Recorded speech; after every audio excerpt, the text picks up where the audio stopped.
So India is a mega biodiversity nation. Actually, majorly India is divided into, as a biodiversity, depends on the biodiversity. It is divided into trans-Himalayan zone, Himalayan zone. This is the trans-Himalayan zone, trans-Himalayan zone. Next, Himalayan zone.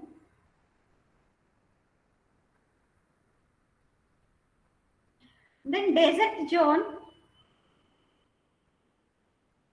This is the desert zone. And then semi-arid zone.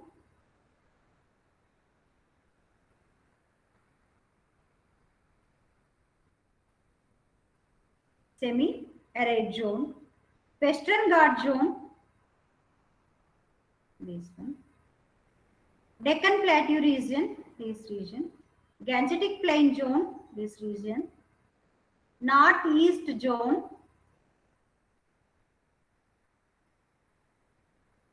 This region. Coastal zone. This region. Then islands present near to shorelines, Andaman Nicobar, like that. This region.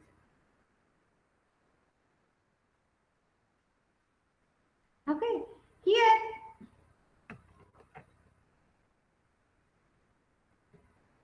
Trans Himalayas.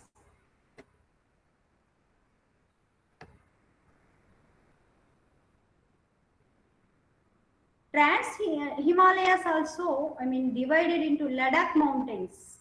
This completely covered with ice. Tibetan Plateau, and then Himalaya, Sikkims. Trans Himalaya, Sikkim. All these three comes under the Trans Himalaya range. Tibetan Plateau, Sikkim, and then Ladakh mountains. The Himalayas comes Northwest Himalayas, West Himalayas, Central Himalayas, East Himalayas. Actually, these are also why I am dividing all these into their provinces, in the sense how much area is covered here. How much area? See here, percentage of geographical area of India covered. Ladakh mountains having 3.3%, like that. Just for what is how much area and then which places are there on that particular area, I am explaining here. Then Trans Himalayas and then Himalayas zone is completely, majority of the area is covered with ice, but even though some riverine streams and then everything is there, but ecosystem is rich. Nowadays biodiversity is decreasing and then exploiting that area also. Major important plants also exploiting that area also due to our anthropogenic activities. Next, third one is the Indian desert area, Thar and Kutch in Rajasthan. Semi-arid regions, Punjab plains and then Gujarat. Next, Western Ghats, Malabar plains. Where is the Malabar plains? Kerala. Western Ghats mountain, Karnataka and then Kerala. Deccan Peninsula region, Central Islands, Chota Nagpur, Eastern Islands, Central Plateau, Deccan South. Our area and then Andhra Pradesh, Maharashtra, all these things, Telangana comes under peninsular area, Deccan Peninsular area. Gangetic Plain region is Upper Gangetic Plains from the Himalayas, Lower Gangetic Plain after entering into the near from Kashmir to remaining places, Kashi, Varanasi, up to Varanasi, Haridwar, Dehradun, Haridwar, Rishi Valley. All these things are lower Gangetic plains. Then coast. West coast. West coast is Kerala and Karnataka. East coast is our Andhra Pradesh, everything. This side of the India. Lakshadweep also, some area of Lakshadweep. Northeast India, the Brahmaputra Valley, northeast hills. Here, Assam, Simla, like that places comes. Islands, Andaman and then Nicobars. These are rich in biodiversity. These areas are rich in biodiversity, but each and every area is different from each and every area. In biodiversity, species and then ecosystems, everywhere is different. But all this is very rich. Highest area of biodiversity is Deccan Peninsula area when compared to all these divisions, zones.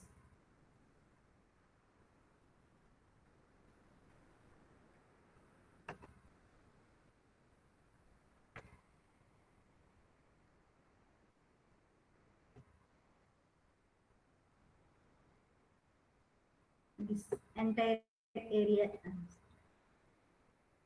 this area is the Deccan Peninsula area. See here,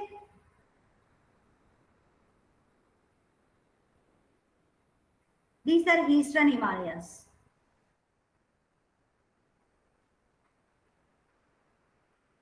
Eastern Himalayas, Western Himalayas, Trans Himalayas, Western Himalayas, Middle Himalayas,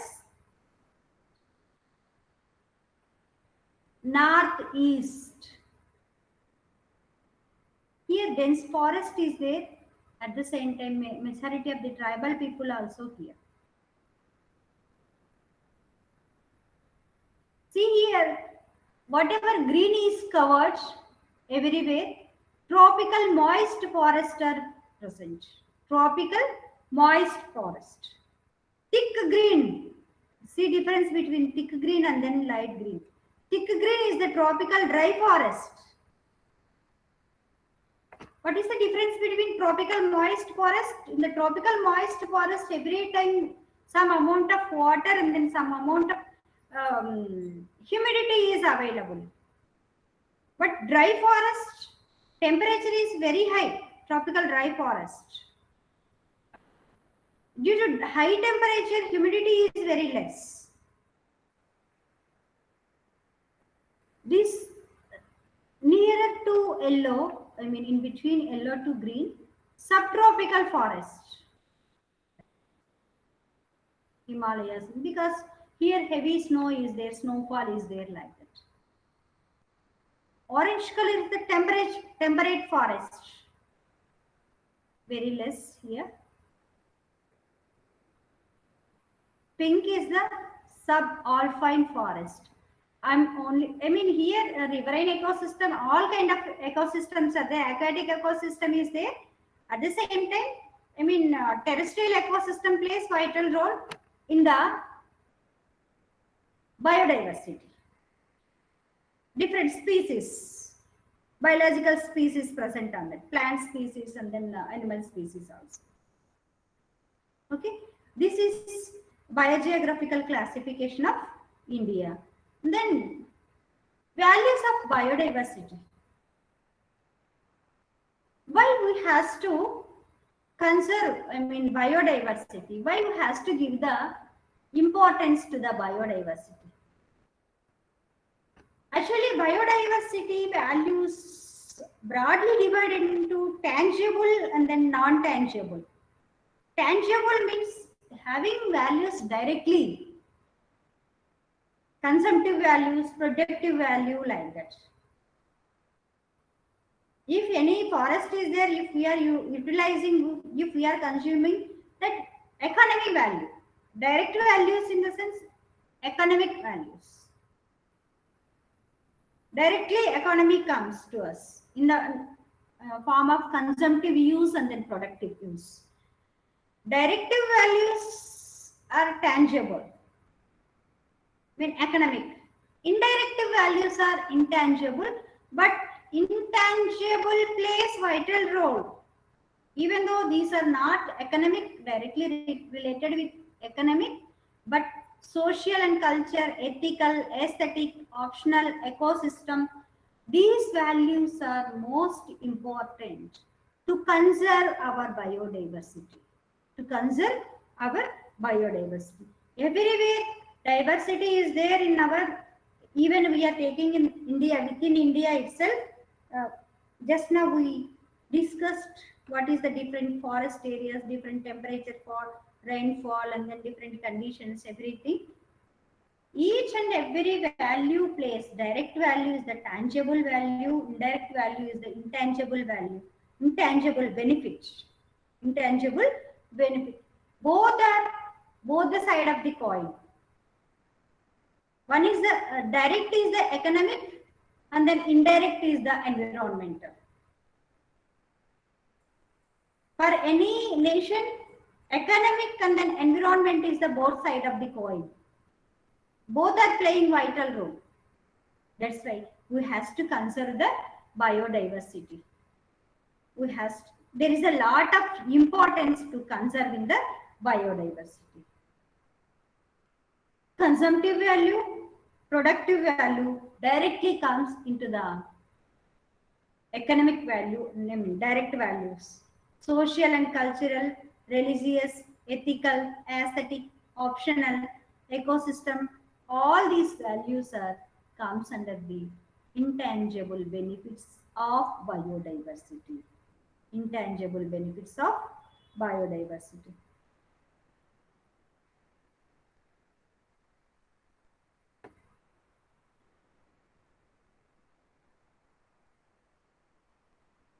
Suppose if we are taking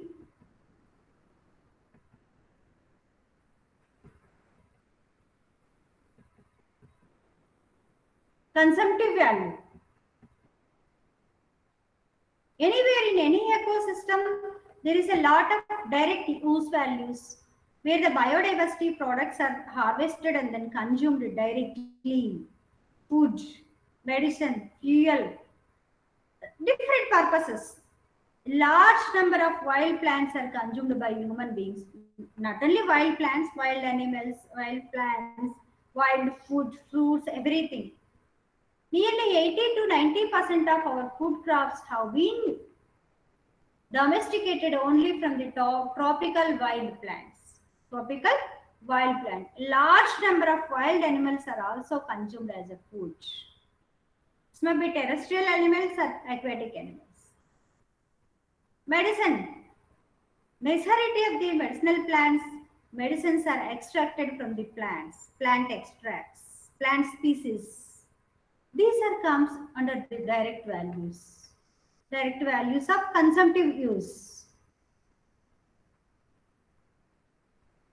Many plants then are used in Ayurvedas, homeopathy, Unani.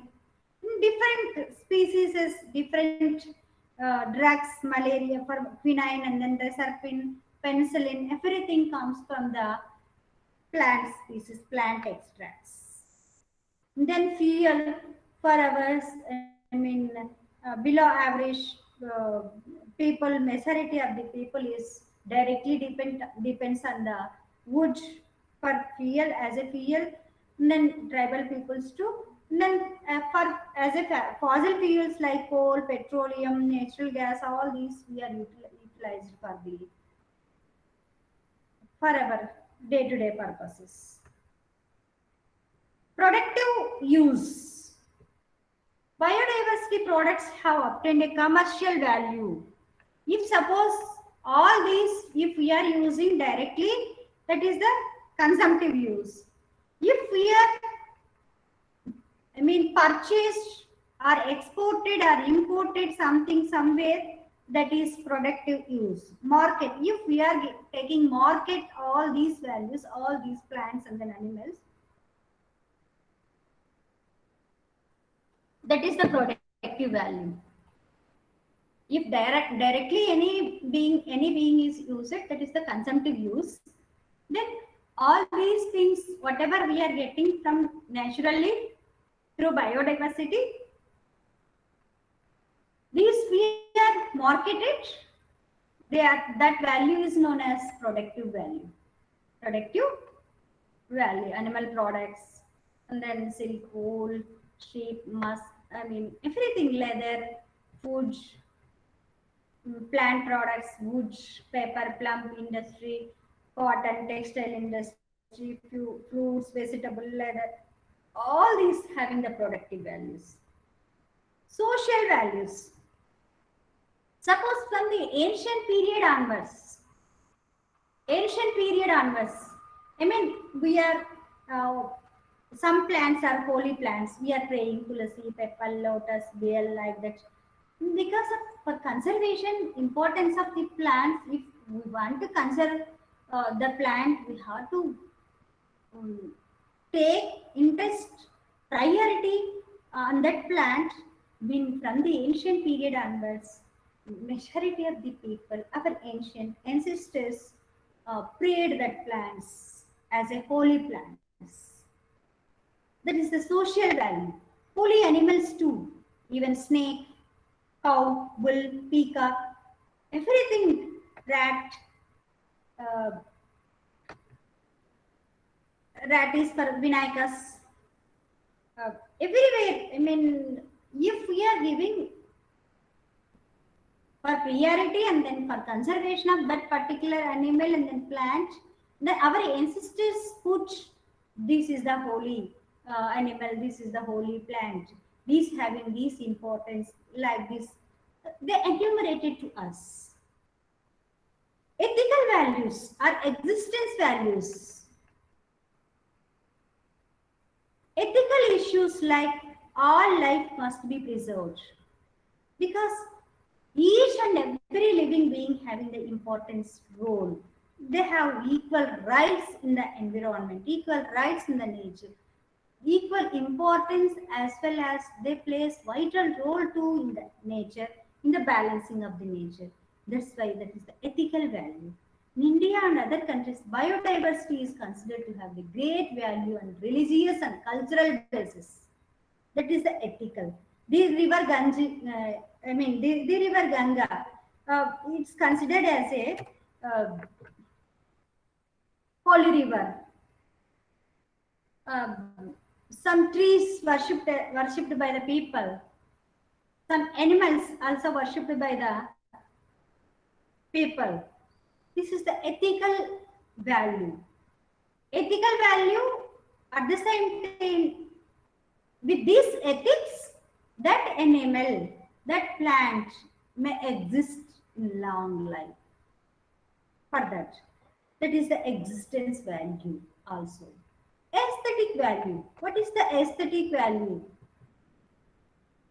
The nature having lot of beautifulness, but animals insist us to protect the biodiversity. The most important aesthetic value of biodiversity is ecotourism. That place is important to so and so. That place is important to that. That area is completely filled with birds. Then these nowadays these are, I mean, conserved by conserved as eco parks or national bird sanctuaries, national parks, like that depends on because of importance of that area. Ecotourism. So and so place is rich of that particular species. Kolleru Lake, like that. Many species, Pulicat, Nalamala forest. Many uh, areas are lot of importance for ecotourism.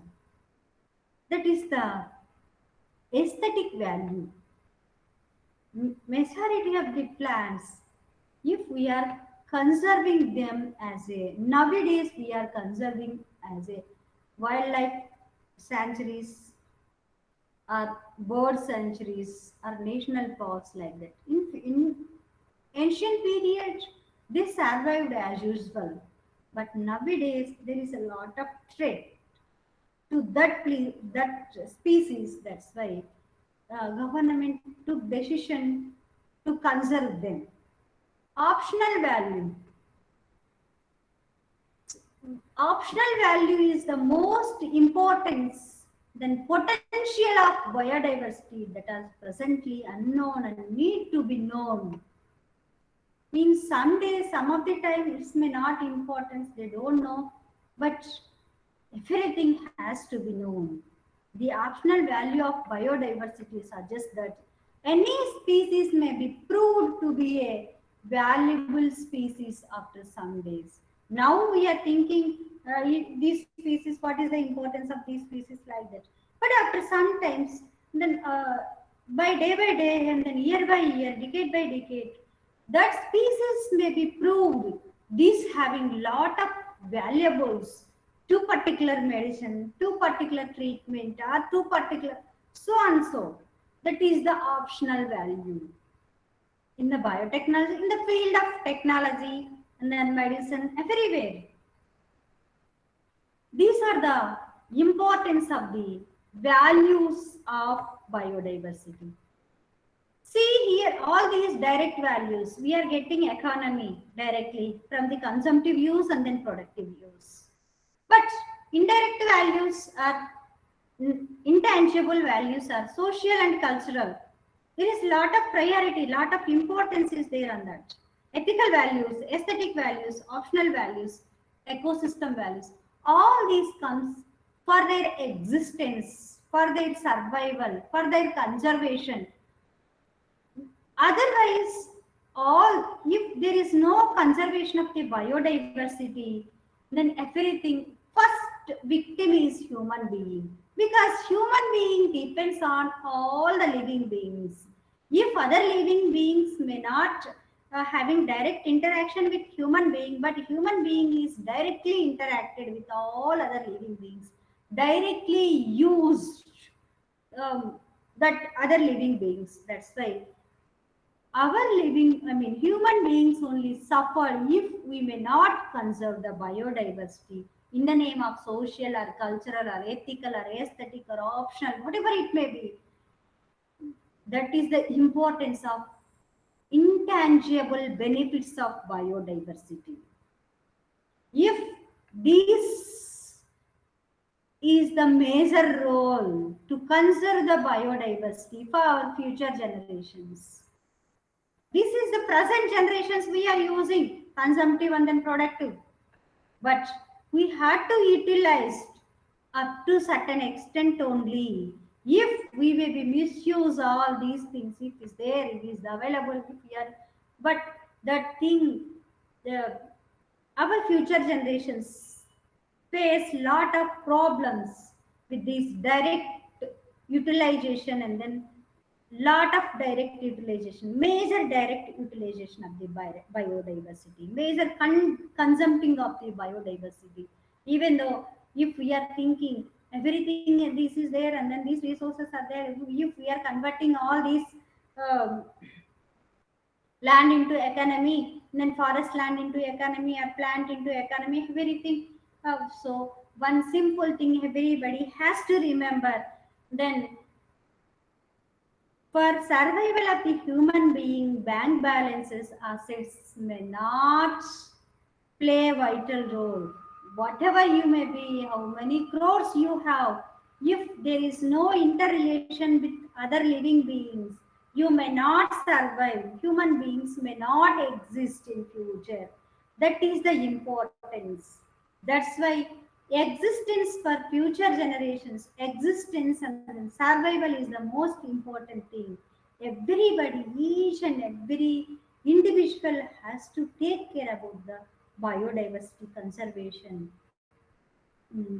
Otherwise, we ourselves lost our future generations. This is the importance of biodiversity and its values of biodiversity. Then we has to conserve the biodiversity.